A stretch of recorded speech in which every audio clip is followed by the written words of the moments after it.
Today on the Roundhouse, we are talking about how to pass the torch without getting burned. All aboard!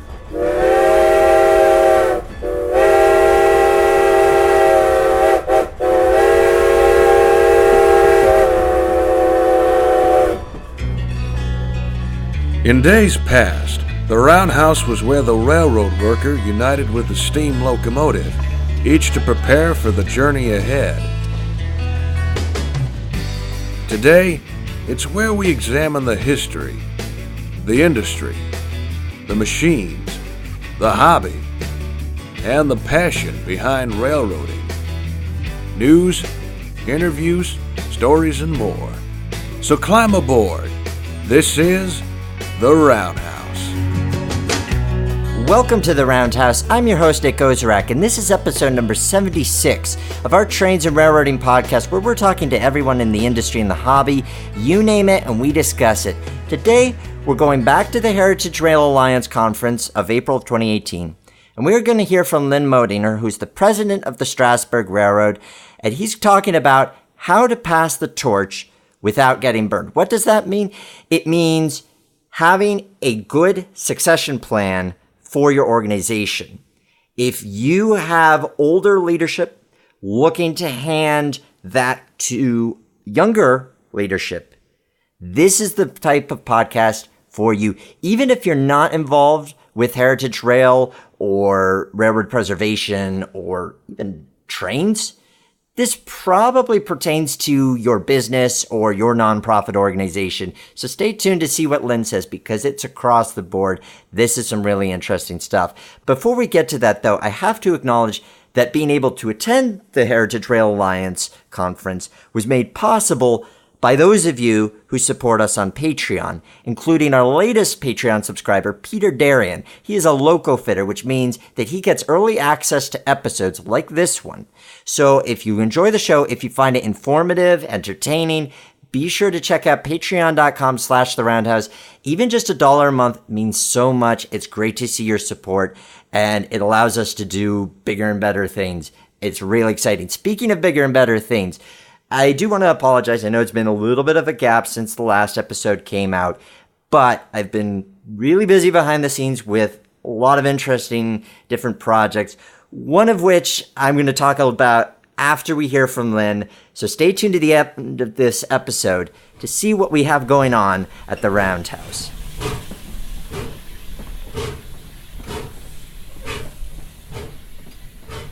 Hope everybody's having a good time. Well, good. So this is going to be about succession planning, essentially at all levels of an organization. So you can read the disclaimer, which basically says I know nothing. Nothing I say is based on anything factual, scientific, or otherwise having any credibility. It is totally based upon my observations over 50 years dilly-dallying around in this industry. And part of what I tell you in that area will be true. Also, if you are immortal, please leave now.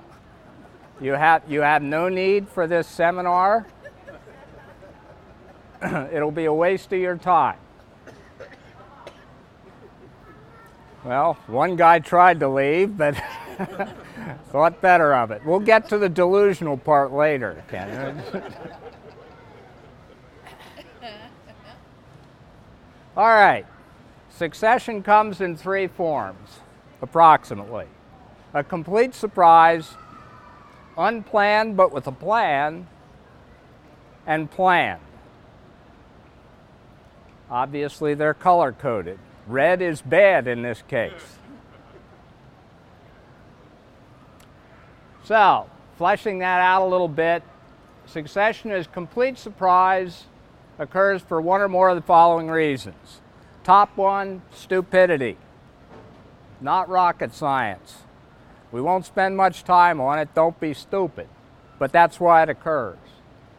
We get to the next 3, delusional, denial, and avoidance. Delusional, when Ken had that moment of delusion as to his immortality and started to get up, that's what that's about. And that it doesn't happen that often, but sometimes I have seen people that literally they are in another world about this situation. Denial's a crafty one. As I've come up to my retirement, there's been points when I've been in denial. Am I really this old? Can I no longer do this? Do I really want to give this up?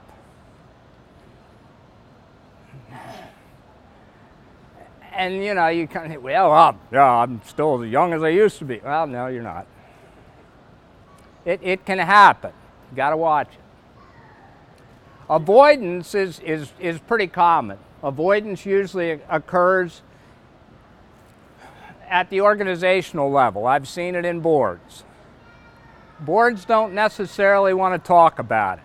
Boards are usually made up of nice people. They want to support the organization. They want everything to run smoothly. Succession can be a ticklish topic because it means changing the lives of people. And sometimes it means changing their lives in ways they don't want them changed. So sometimes boards, they'll just avoid the subject until it comes as a complete surprise. So you do have to worry about that one a little bit. And you as a person, you can't avoid it. Again, since you all admit you're mortals, it's going to happen. The tyranny part, basically that comes in two forms. You have the territorial tyranny, which is, this is my turf, keep out. So somebody, that's it, I'm here. And I'm going to stay here. I'm going to stay here until I drop. You have the dictatorial. I'm the boss. I call the shots, period, end discussion. Go away, don't bother me. Those are two things that will lead to problems in succession. Guaranteed.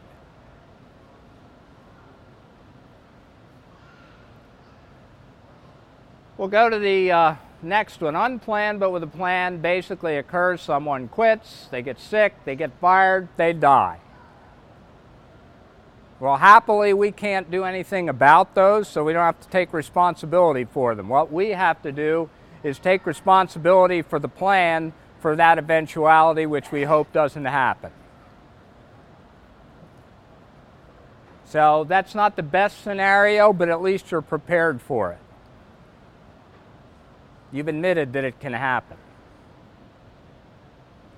And here the gold standard with the fireworks is it happens when we want it to, how we want it to, why we want it to, and where we want it to. The perfect plan executed smoothly without a hitch, and everybody goes away smiling and happy.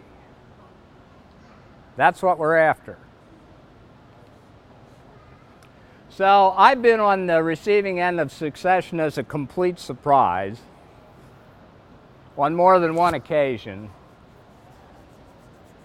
My only conclusion is it happens more often than not, so I'm just assuming we're better at that than any of the other methods, so we don't need to spend a lot of time on it, other than to say don't do it, all right? Because I think our natural tendency might lead us in this direction. The other two take work.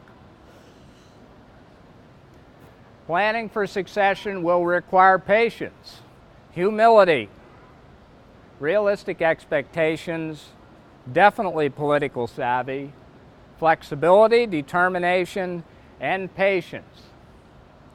So we have the locomotive and we have the caboose, and they are both closely related. This will take patience if you're going to do it right. Not only with everybody around you, with the process, but with yourself. Be as kind to yourself in the succession planning and execution as you try to be with everybody else. Notice you listed patience twice. I did. Because you'll need it. When should it begin? Immediately, immediately, immediately.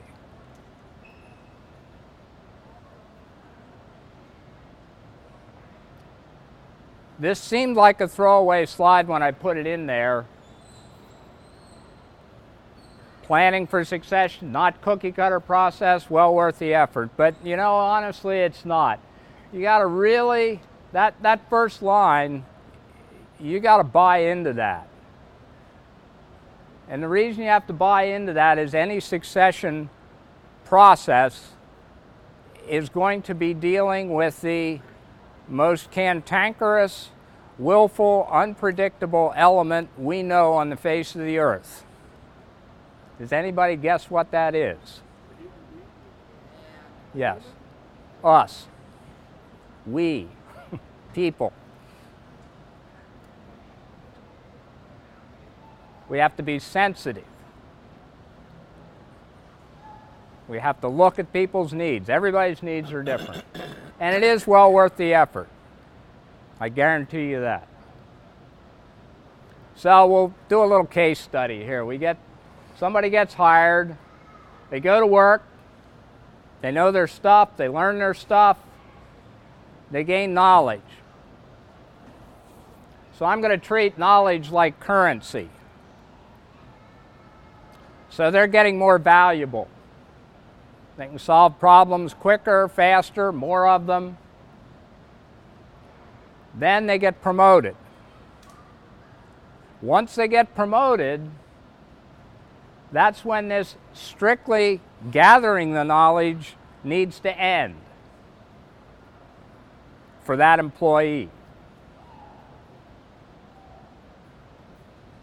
The moment a person is promoted is the moment succession planning should begin. In everybody's mind that's going to be directly or indirectly affected by the succession when that person leaves the job. If it's you that's promoted, though, think about it right away.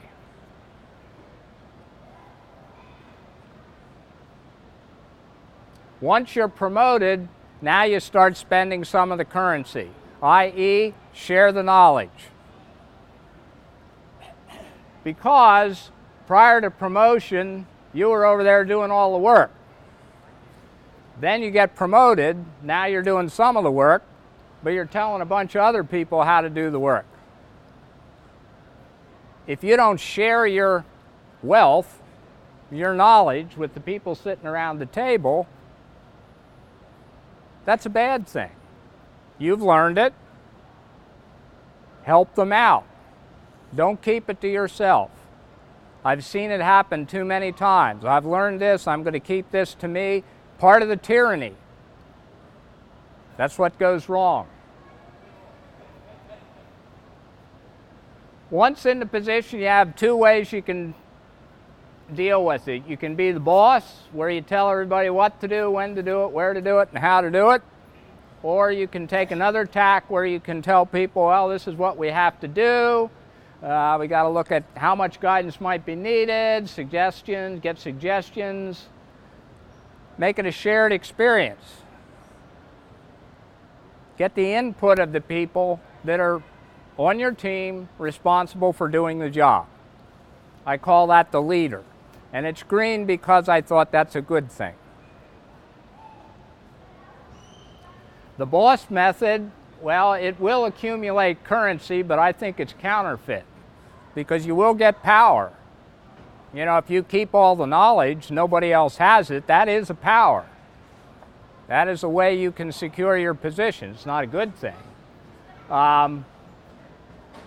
You rarely share that, but you do incur debt because people are going to resent it. So it's not all good. The boss method, I will admit, and I believe, can be more efficient in the short term. Dictatorships are noted for efficiency. And I will tell you a short story. I was coming back from Washington from ASME meetings, and I was riding Amtrak, and I sat down beside a South Korean general. He didn't speak English, I didn't speak South Korean, but somehow we struck up a conversation. And we actually ended up, it was a neat conversation. He got off in Philly, I got off in Philly. We hugged, he met his family, I jumped on my train, went home. But one of the things that I remember out of that whole thing is he started moaning and groaning about democracy. And he said, my God, democracy is slow. He said, when we had a dictator, we really got stuff done. The bridges got built, the boats got built, the buildings went up. There wasn't all this fussing. There wasn't all this discussing things. We did it. And he said, now, oh God, it takes forever. I said, well, yeah, democracy is messy. It takes a while. But I said, you were lucky. You had a really good dictator. And they did. And he was a dictator who knew enough to know that he had to establish a democracy. They were blessed. They really were. Because dictators, you're not usually lucky enough to get a succession of good ones. But while you have one, things can be pretty efficient. The problem is if the dictator hasn't spent time on what happens after he goes away, you're going to set up all sorts of power struggles. Bad stuff's going to happen. So the leader method, I think it gets the legitimate currency back to the leader in the form of respect given in kind. You share knowledge freely, and people feel like they owe you. They've got your back because they know you're giving them something, they'll give you something. I think it's a good system. The leader method is far less efficient, not only for the reasons of you're not a dictator, but you've got training, vetting, all that sort of stuff. As somebody is promoted through the ranks, it takes a while. You've got to invest time in it. It's not a fast process. So, this sounds very Pollyanna. And I'm saying, okay, short-term, long-term gain, who cares? We'll take the short-term gain. It's a wash. More efficient. Well, it isn't, in my opinion. Long-term productivity cannot make up for short-term lack of productivity. And from what I have seen, the damage that can be done, so you built this, all this progress, and then there's a succession plan that goes south, all that progress can get undone so quickly. And I like to think of it as progress is measured in centimeters, regress is measured in meters. And there's probably a speed element we could add to that too, because the meters seem to come faster than the centimeters. Because when things head south, typically they head south fast. The short-term regression can have a huge detrimental effect on an organization. And ultimately, if the process is poorly planned, you will get some real knuckleheads. And that can stay with you for a long time. At the end of the day, who do you want succeeding? The guy up there with smoke coming out his ears, or the ambitious fellow on the bottom? I've been trying to figure out how to do that because I could get more work done on my model railroad if I could do that. Honestly, it would be handy. So we're looking at two extremes here, but we want to tend towards the best. Important statement at the bottom: nothing changes between the first promotion and retirement. The process is exactly the same. Whether you're being promoted from picking up garbage to shining the garbage cans, it's a succession process, it's the same process. It may not have the ramifications that somebody, let's say the president of the company, would have if you screw that one up, but it's the same process. The same considerations, different people, different concerns, different outcomes, all the same. And you always start planning. As soon as you get promoted to shining a garbage can, you start to think, okay, who's down where I was that can shine these properly? How's this gonna happen?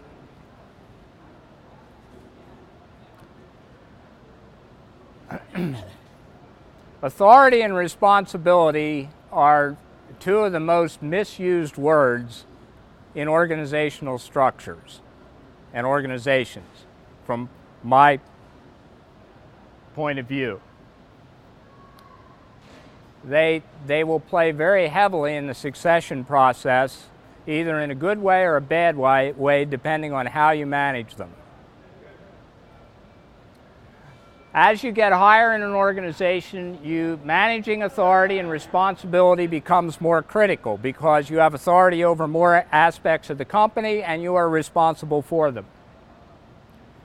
When you go to the highest level, preparing for a transition, you have to really carefully consider these two words in the run-up to the actual succession. If you are in charge of anything, a department, a company, whatever, you have both the authority and the responsibility that's commensurate with that position. You have both. Authority and responsibility can both be ceded to another person with respectively different effects, and they don't have to be given out together. They can be given out separately. But this is important. Remember, authority is the power to make decisions. Responsibility is getting blamed for those decisions. That's the difference. Never forget it.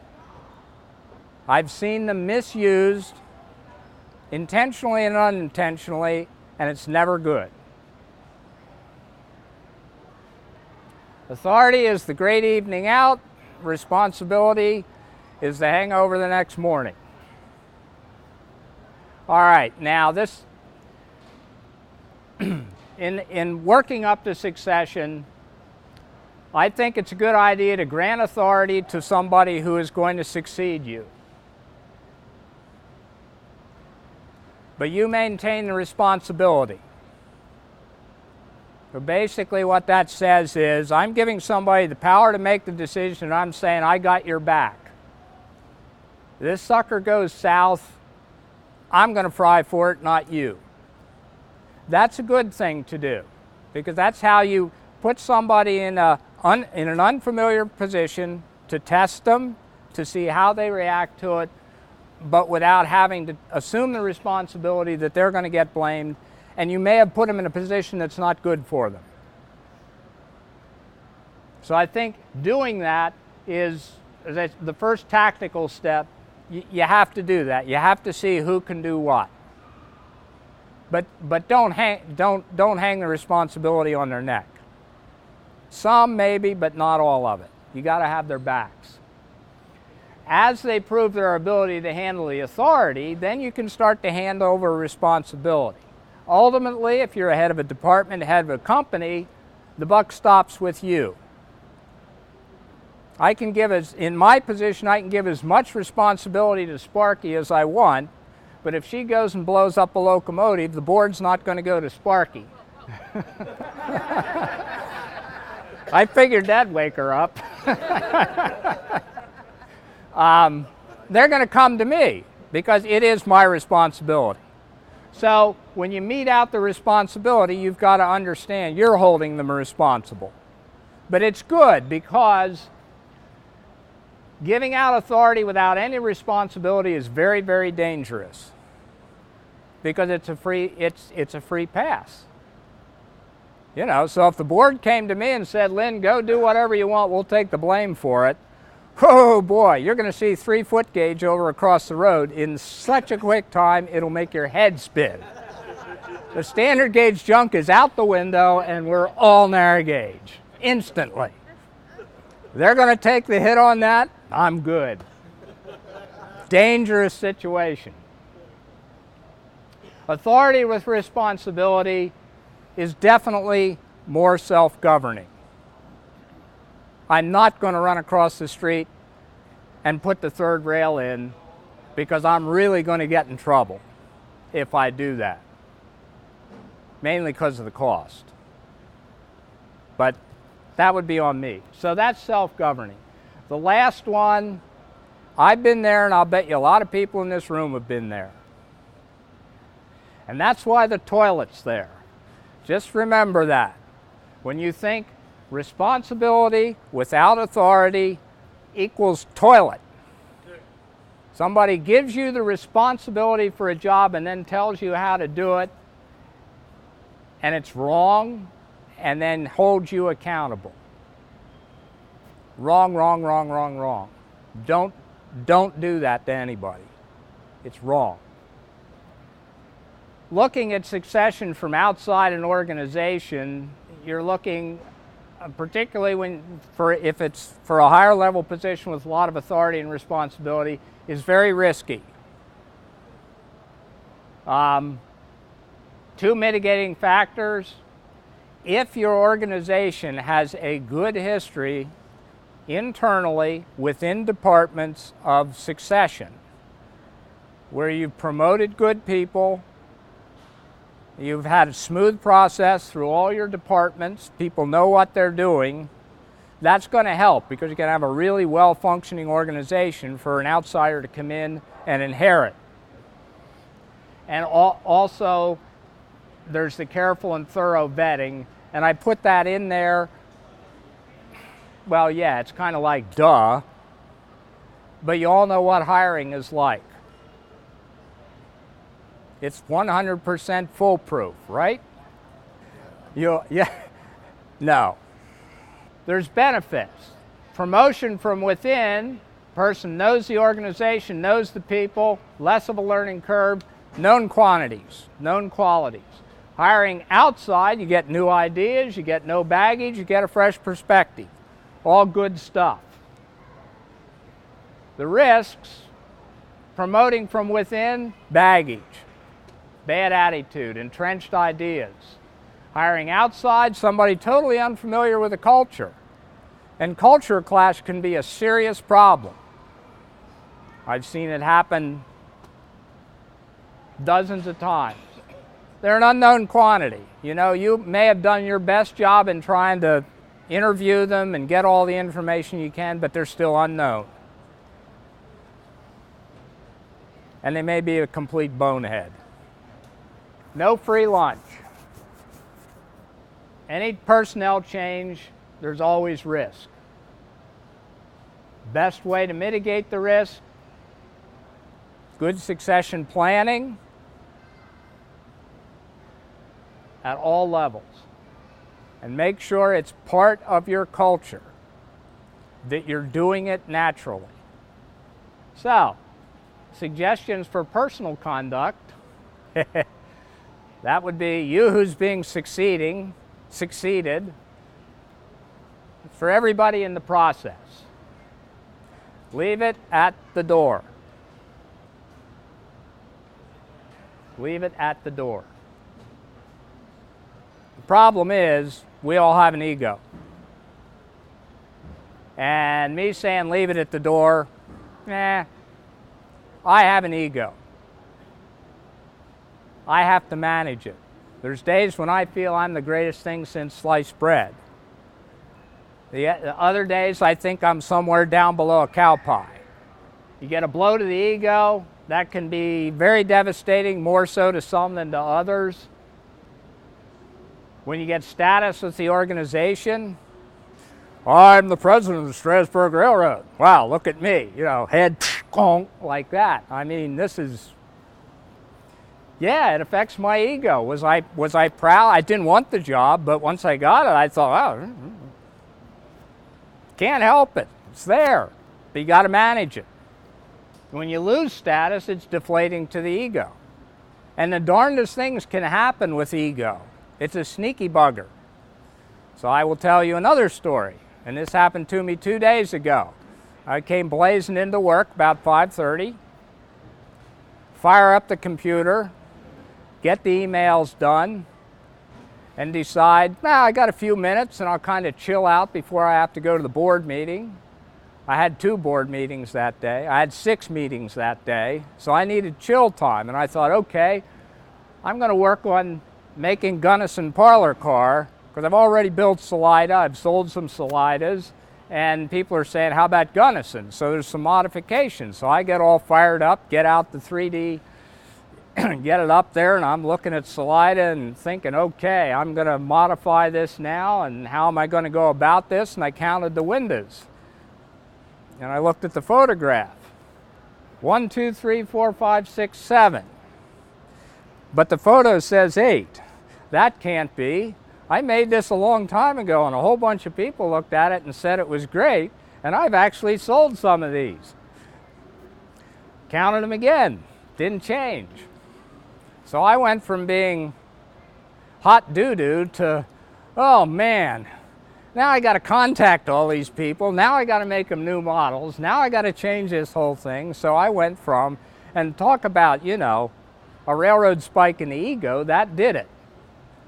I wasn't expecting that when I came to work, and you won't be expecting the ego deflating railroad spikes that head your way when you go into any process, so you got to really watch out for it, manage it. And in managing it, the more ego you can keep out of the process, the better the process will go, period. Get rid of the emotions. Get rid of the emotions. Again, easy for me to say, we can't get rid of them. They're there. We've got to manage them. So the first line, the more our identity is wrapped up in our position, the harder it will be to stay fact-based. So how do you think somebody feels who's worked for an organization for 50 years and all of a sudden is going to walk out the door? On one hand, he's going to say, yippee! On the other hand, he's going to say, oh man, there's a lot of cool stuff here. I mean, it's an emotional roller coaster. It can be for all people on all sides. But succession, and successful succession, is a fact-based endeavor if it's done correctly. The emotions will be what they will be, but you can't let them control or significantly affect the process. And I will tell you from personal experience, it is difficult. I decided when I was hired as president that I needed to find my successor immediately because I didn't want the job. And I planned for this moment coming up, and it's caused me to have to restructure how I do things, and it has been an emotional roller coaster. Because as I've told people here, I'm bored to tears. Have been for a couple of years. Because everybody else is doing the cool stuff. Everybody else is playing with the toys. And the last thing I had that I enjoyed was strategic planning. And Sparky, don't worry, I still like ASME, okay? I'm not going to bail on you. But strategic planning, well, okay, I just announced I'm going to leave. What business do I have setting strategic guidelines, as I did before? Obviously vetted with other people. And so that's an emotional experience to go through that, and I will tell you it's been difficult to manage. The greatest delight I have in the process is watching people like her, other people you've seen around in seminars, how they've taken ownership of the company. But then there's a sadness, like, this is a great group of people. I want to hang out with them for the rest of my life. Well, you got to put that stuff aside. Don't stuff it down, you got to deal with it, but don't let it affect a fact-based process, because it'll just muck things up. So, that's it. The last two, I babbled a little long. Oh no, actually I'm on time. That was 2 minutes shorter than the other two. How'd I do that? And now, the question of the day. Last time on the Roundhouse, we were talking about trains in the movies. And counting down the top 10 or 2 top 5 lists, me and Chris Eden Green, depending on how you want to classify it. And this obviously begged the question, what is your favorite train movie? And we had loads of responses. So here we go. First from the roundhousepodcast.com. We have Riley Mark, who says, I was just a child when Emperor of the North Pole movie was released in theaters. There were no DVDs or VH home releases back then. I caught just a few brief commercial promos on TV advertising the movie, and from that moment I was hooked and had to see it. Emperor of the North Pole is a great movie and an absolute must-see if you are a fan of vintage railroading. Good choice, Riley, and a lot of people were backing you up on that. I didn't have it on my top 10, as you know from the episode. Not a huge fan of it myself, but clearly a lot of people are, and the train scenes in it are really quite spectacular, especially considering when it was filmed. Now we go to Twitter. We have Vuko Wolf, who says, it's going to have to be Thomas and Friends The Adventure Begins, only because it retells the childhood stories I grew up with. Interesting pick. Thomas still has movies coming out. Some of them even have theatrical releases in the UK, and Thomas does a lot to bring in younger rail fans. This from Thomas Stansfield. A steam train passes from 1974, and that was corroborated by a couple of people. We turned to Facebook, and James Black writes, a steam train passes. This is almost entirely without speech, just music and train sounds. Simply beautiful.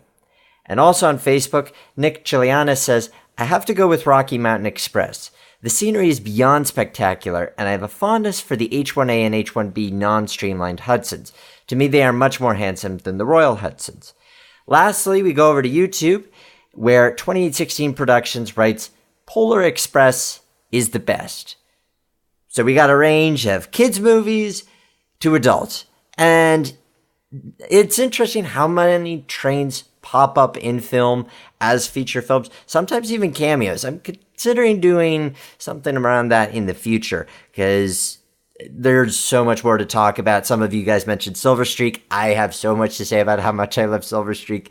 Even though it wasn't my top 5, I really enjoyed that film a lot. Your question of the day for this episode is, tell me your passing the torch story.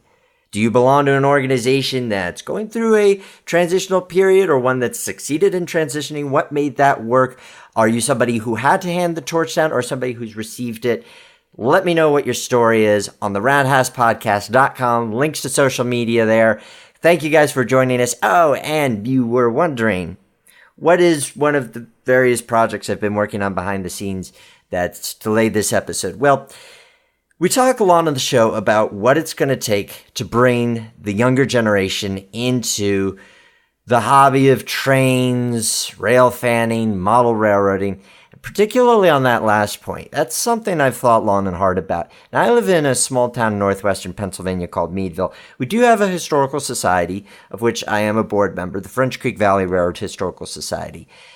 And the challenge that our organization faces is being able to interest kids in railroading, especially where we do live in a town that still sees freight traffic but doesn't have Amtrak, doesn't have excursions. So how do you do that? So I'm taking on the challenge of creating a youth-based model railroad club with drawing kids in, saying, look, you don't have to be super into trains when it comes to model railroading, because when you're building a layout, and you know this if you're a model railroader, so much of it is craftsmanship, it's art, it's painting, it's sculpting, it's model building, but you don't have to love trains for it. There's still niches that you could find. So this is an experiment that I'm going to be running, and I'm really excited about it because I feel like this is an opportunity for me to be promoting the hobby within my hometown. I love that I get to do it over the podcast and hear from people who succeed in doing it. I think that's part of it. Hearing from so many guests who are good at doing that. Now I feel like, okay, now I want to give it a try. So I'll give you, in the next episode, I'll give you more information about it, links to the website and stuff, so you could follow the progress and see what we're up to, make suggestions. This is a learning process. This is why I love doing this podcast and making it the conversation that it is with you guys, because we all learn from each other by doing and experimenting and seeing what works, and then promoting what works and what the lessons learned are. So that's going to be another journey. Still doing the podcast, no worries there, but I encourage you to follow that as well once I'll get the links up, but still constructing things at this point. It will be starting, the club will be starting around September to coincide with the school year. Enough info on that. You'll get to follow more of that in the future. Thank you guys for being part of this journey. If you do support the show financially through Patreon or through donations, that means so much to be able to carry on this. And man, we're getting close to 100 episodes. I feel it coming. It's going to be so nice. Thank you for tuning in. Remember, as always, that the Roundhouse is our house.